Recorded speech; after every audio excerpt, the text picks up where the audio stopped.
What I say is simply be aware. Be aware of them. Rather than sending energy to good thoughts or bad thoughts, abide only in that witnessing source. You see? Now that doesn't say, you're sitting on your hands, you do nothing. It's not that. But you retain a kind of neutrality. And this is a lot of space. You see? You're not busy counting thoughts, separating good or bad thoughts. That's a sort of task that will keep the measure of thoughts alive. You see? And the very one is not that the thought in itself is any problem, good or bad, but the thinker of thought is missed while the attention is focusing on the value of thought. Then the thinker of thought is missed, and the thinker of thought is also a thought. I don't say throw out joy. No. Why? Leave it. Leave everything. Let them happen. Put the attention instead, not on dividing and counting and separating good or bad thoughts, which is good in its time. But here I'm asking for a bit more from you. Go a bit deeper to the place now where the attention is not on dividing thoughts, but on finding the undivided seer.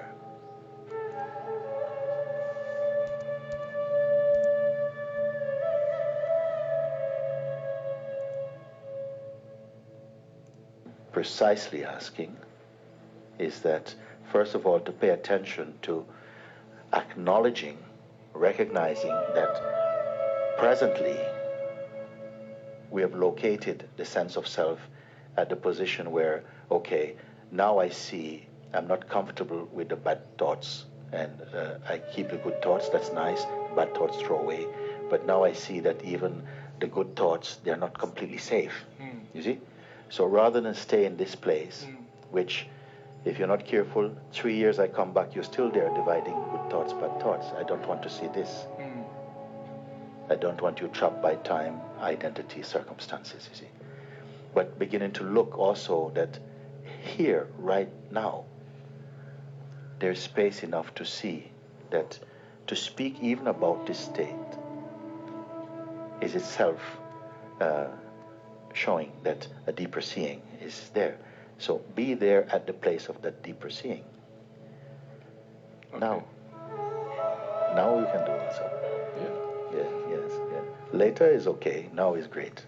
When I say the weakness of thought, this weakness I want to talk about, I am going to call the one that you are speaking from also a weakness of thought.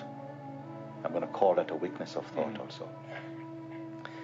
Because if there is interest in a thought, then that interest is also in the thinker.